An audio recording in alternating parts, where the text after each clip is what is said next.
La fe lógica y racional. Mensaje 10. Hola. Este es el mensaje número 10. En el último mensaje, hablamos de que existe una fe humanista muy peligrosa, porque se trata de una fe muy parecida a la verdadera fe. Pero yo sé que esta palabra asusta a muchos intelectuales. ¿Por qué? Porque hasta ahora, se ha concebido a la fe como la enemiga número uno de la razón lógica. ¿Es esto cierto? ¿La fe se opone a la razón lógica? Vamos a profundizar un poco en estos tópicos de importancia capital para el establecimiento de nuestra propia tabla de valores morales. Para empezar, vamos a ponernos de acuerdo en lo que entendemos por cada uno de estos conceptos. Como ya hemos esbozado en estudios anteriores, la fe verdadera consiste en depositar nuestra confianza y credibilidad en la guía moral de una inteligencia superior e infinita, que rige y determina los actos, no solo el ámbito espiritual, sino los destinos de todo cuanto existe en el universo. A esa entidad inteligente, le llamamos, comúnmente, Dios. Por otra parte, se le llama idolatría o fanatismo a una fe depositada, erróneamente, en alguien o algo más, que no sea este único Dios. Ahora definamos qué es lógica. Lógica es la ciencia de los principios y fundamentos que se deben seguir para que una deducción sea válida y verídica. Por último, definimos lo que es la razón, derivativo causal del término racional. Razón es la capacidad humana de establecer una verdad sobre los principios coherentes que corresponden a la realidad empíricamente conocida. A esta capacidad también se le llama inteligencia. Una vez establecidos los delimitantes de estos conceptos, procedemos a su discusión tópica. ¿Por qué afirmamos que existe una fe lógica y racional? Para entenderlo, debemos partir de una premisa básica universal. Esta es: los hombres no lo sabemos todo. ¿Es esto cierto o falso? Es cierto, por tanto es una premisa universal válida. Pero sé que una sola premisa no es suficiente para construir un silogismo. Estructuremos otra premisa universal. El universo evoluciona hacia la inteligencia. Aquí escucho el primer distingo, que dice: en esta parte del universo. Sí, pero eso no nos garantiza que así suceda en el resto de él. Argumento premisa mayor. Hasta ahora no hemos descubierto elementos nuevos para agregarle a nuestra llamada tabla periódica. Luego, todo el universo conocido está formado por los mismos elementos que conocemos en la Tierra. Por tanto, todos los fenómenos físico-químicos del universo seguirán los mismos patrones de conducta, bajo las mismas circunstancias idénticas a las de la Tierra. Argumento premisa menor. Los factores ambientales, que dieron origen a la evolución en la Tierra, no son únicos e irrepetibles en el universo conocido, sino que son el común denominador, hasta donde podemos observar. Por tanto, la evolución es un fenómeno común y corriente en el resto del universo, que podemos observar. Conclusión: la evolución en la Tierra ha generado vida inteligente. Por tanto, es razonable y creíble que existan muchos otros puntos en el universo donde se dé este mismo fenómeno de inteligencia evolutiva. Hasta aquí, hemos construido dos premisas mayores válidas o racionales. Primera, los hombres no lo sabemos todo y, segunda, existe más vida inteligente en el resto del universo. Construyamos una más. Premisa argumento. La cantidad de tiempo evolutivo para que se diera la inteligencia en la Tierra es finito y calculable. La cantidad de tiempo conocido en el universo es infinito e incalculable hasta ahora. Por tanto, pueden existir sistemas de evolución más avanzados y más retrasados que el nuestro. El hecho de que el hombre no lo sepa todo, es un indicio de que su evolución continúa.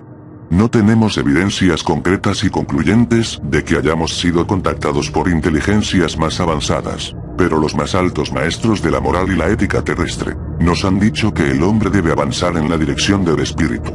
Todas las culturas antiguas nos hablan de seres extraordinarios venidos del mundo exterior para dirigirnos a los valores espirituales.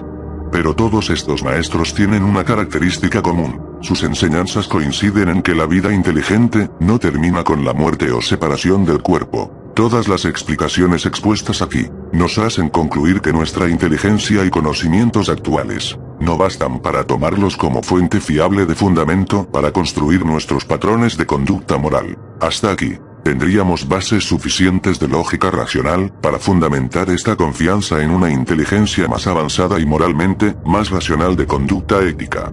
Pero eso no es todo. Esta serie de estudios, o mensajes, pretenden abrir las puertas del conocimiento ético, con base en los postulados intrínsecos de la conducta orgánica en el mundo físico.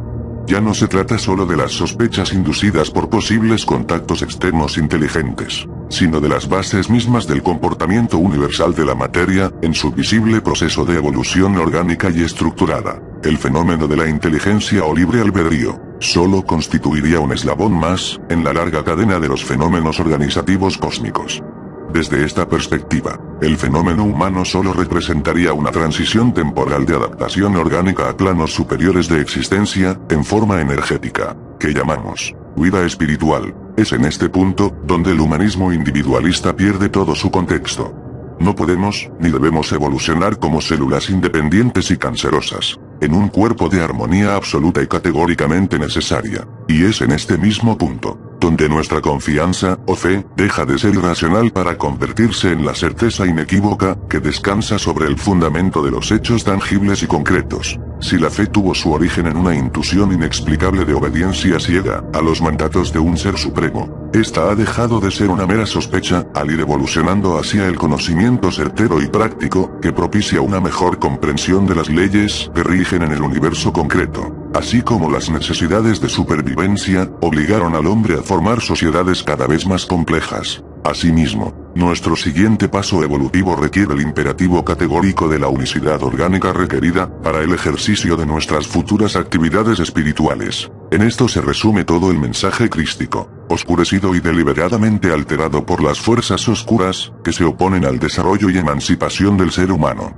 Con todo, me parece que no hemos agotado la exposición de los distintos disfraces multifacéticos con que se viste la mentira cósmica del ego. El ego, o el amor a sí mismo, es el detonante causal de todo retorno evolutivo. Para entender la validez y trascendencia de la fe lógica, primero debemos desenmascarar todos los aspectos con que se manifiesta su imitación, o clon suplantador, la fe, o confianza en nosotros mismos, nacida del fenómeno consciente llamado ego. Todos los seres autoconscientes tenemos un grado mayor o menor de autoconfianza, o ego. En otras palabras, el ego es un producto directo y natural de nuestra conciencia inteligente. Partiendo de este punto, la evolución de la inteligencia consistirá en el desapego consciente de ese yo, erróneo y torcido, hasta llegar a la fusión total y absoluta con el gran yo soy. Efectivamente, como ya lo intuyeron, se trata de ese nombre con el que se le conoce al Dios bíblico. Para aquellos que aún no lo saben, Yahvé, o Jehová, significa, yo soy el que soy. Este proceso de desapego paulatino del yo personal, según las evidencias bíblicas, se da en un total de 7 etapas o escaños. No voy a repetir el estudio de los 7 planos del espíritu, que ya tratamos en un mensaje pasado. En el caso particular del fenómeno humano, no sabemos si este evento será, o es común en todo el universo. Este proceso es acelerado por la intervención directa de los 2 últimos peldaños espirituales. El caso es que la humanidad es visitada por un ser de la más alta jerarquía evolutiva. Este evento es tan relevante, que parte la historia humana en 2 y empieza a celebrarse, mundialmente, esta parousia, o encarnación en forma de la Natividad, o Navidad. Es muy importante, para evitar desviaciones conceptuales, que recordemos que, en estos estratos, o niveles de conciencia, todo el ego ya ha sido diluido, hasta perder todo rastro de individualidad. Por eso la doctrina crística está plasmada de parábolas o conceptos como, morir a la carne, la semilla que lleva mucho fruto, el grano de trigo que cae en tierra y muere al ser plantado, etc. Todas estas parábolas hacen alusión directa, a este evento singular y único. Aclaro, singular y único, hasta donde alcanzamos a ver, aunque la meta fuera la humanidad entera. Jesucristo no es tan iluso como para ignorar que solo un pequeño remanente humano lograría la ascensión absoluta y total hacia el 6º plano. ¿Qué pasará con aquellos que no califican o no evolucionan en su conciencia cósmica? Antes de contestar esta pregunta, debo recordar que en los planos espirituales, la evolución no se da tomando como factor determinante la capacidad intelectual del individuo, sino su capacidad moral o ética. En otras palabras, no se trata de lo que sabes, sino de lo que haces. Los mensajeros de la mentira cósmica, llamados demonios, han tergiversado y torcido el significado del concepto, no por obras. Cuando en la Biblia se menciona esta frase, se refiere a, no por méritos pasados. La gracia no consiste en violar las leyes morales, sino en una ayuda inmerecida. Jesucristo vino a acelerar nuestro proceso evolutivo, sin que hubiese un mérito intrínseco de nuestra parte. Eso es la gracia. Sin embargo, estos demonios de la mentira, enseñan que vino a violar sus propias leyes evolutivas. Jesucristo mismo refuta este planteamiento erróneo, cuando dice, No penséis que he venido para abrogar la ley o los profetas. No he venido para abrogar, sino para cumplir. Porque de cierto os digo que hasta que pasen el cielo y la tierra, ni una jota ni una tilde pasará de la ley, hasta que todo se haya cumplido. Esto está en Mateo 5, 17 y 18. Pero, en su sabiduría extraordinaria, él sabía que su doctrina sería torcida y menoscabada por los agentes del error y, por eso advirtió, en Mateo 7, 20 al 27, así que, por sus frutos los conoceréis.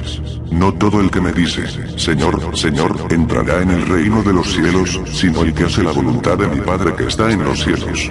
Muchos me dirán en aquel día, Señor, Señor, no profetizamos en tu nombre, y en tu nombre echamos fuera demonios, y en tu nombre hicimos muchos milagros.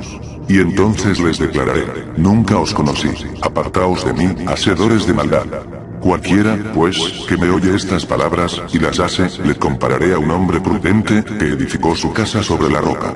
Descendió lluvia, y vinieron ríos, y soplaron vientos, y golpearon contra aquella casa. Y no cayó, porque estaba fundada sobre la roca.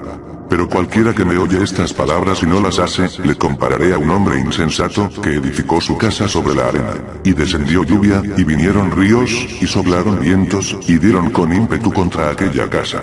Y cayó, y fue grande su ruina. Esta ruina consiste en no haber aprovechado al máximo la oportunidad cósmica de ascenso espiritual, que Jesucristo vino a presentarnos.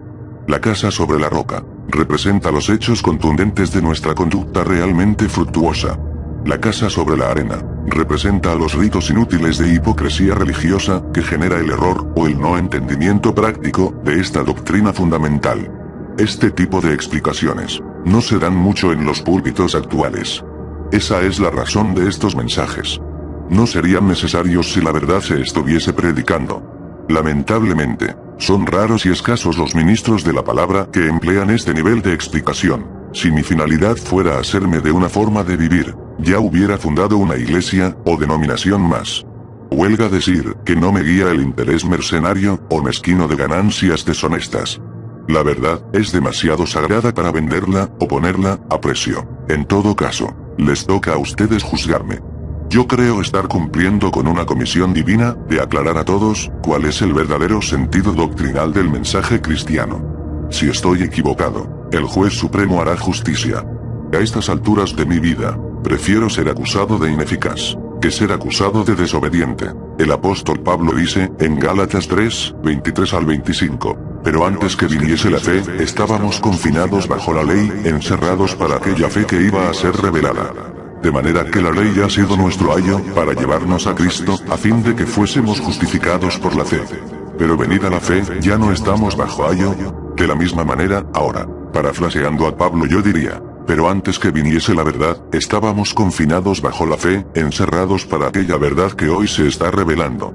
De manera que la fe ha sido nuestra guía para llevarnos a la comprensión del misterio de Cristo, a fin de que seamos transformados por la verdad. Pero venida la verdad, ya no dependemos totalmente de la fe. ¿No dijo Jesús que la verdad nos haría libres, en Juan 8, 32? Pero acá tenemos otro versículo revelador. Pero cuando venga el Consolador, a quien yo os enviaré del Padre, el Espíritu de verdad, el cual procede del Padre, él dará testimonio acerca de mí. Y vosotros daréis testimonio también, porque habéis estado conmigo desde el principio. Eso está en Juan 15, 26 y 27. Analicemos con cuidado estas afirmaciones de Jesús. En la primera parte dice que este Espíritu de verdad será enviado por él, pero enseguida dice que procede del Padre. Pregunto, ¿procede del Padre o de él? Este Espíritu de verdad dará testimonio del Padre o de él. Respuesta, de ambos, porque ambos son uno solo. La distinción solo se dio en función de su manifestación terrestre, pero una vez en el trono, no existe la diferencia. Este mismo paradigma se da en la afirmación de Juan 14, 6 al 9, que dice, Jesús le dijo, yo soy el camino y la verdad y la vida, nadie viene al Padre sino por mí. Si me conocieseis, también a mi Padre conoceríais, y desde ahora le conocéis y le habéis visto. Felipe le dijo, Señor, muéstranos el Padre, y nos basta. Jesús le dijo, tanto tiempo hace que estoy con vosotros, y no me has conocido, Felipe. El que me ha visto a mí, ha visto al Padre. ¿Cómo, pues, dices tú, muéstranos el Padre? Notemos la connotación de lugar en el verbo, viene. ¿Por qué no dice, va, en lugar de viene?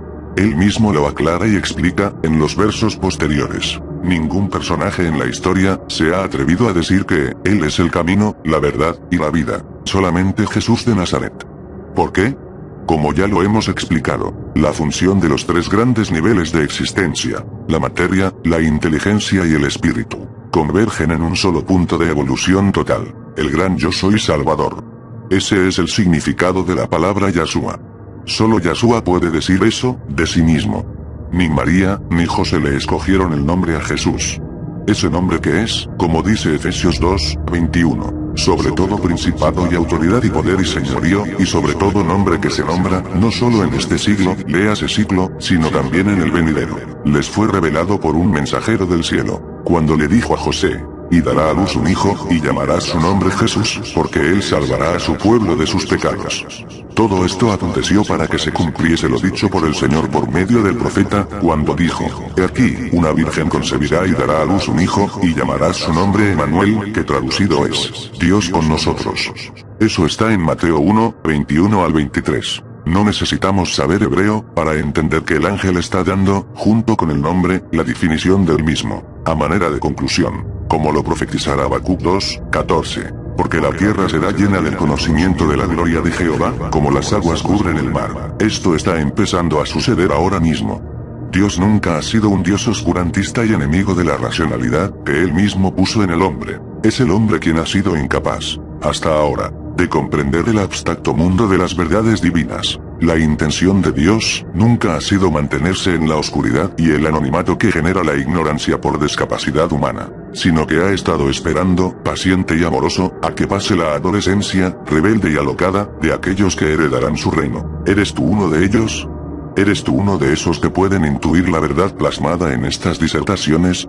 Me gustaría saber de ti. Abajo, en la descripción del video, anoto la dirección de mi correo electrónico para que me hagas llegar tus comentarios, sugerencias, opiniones, etc. Eso me retroalimentará para seguir en esta cruzada solitaria, en contra de las tinieblas que oscurecen al verdadero mensaje cristiano. Hasta aquí este mensaje. Te espero en el siguiente. Hasta pronto.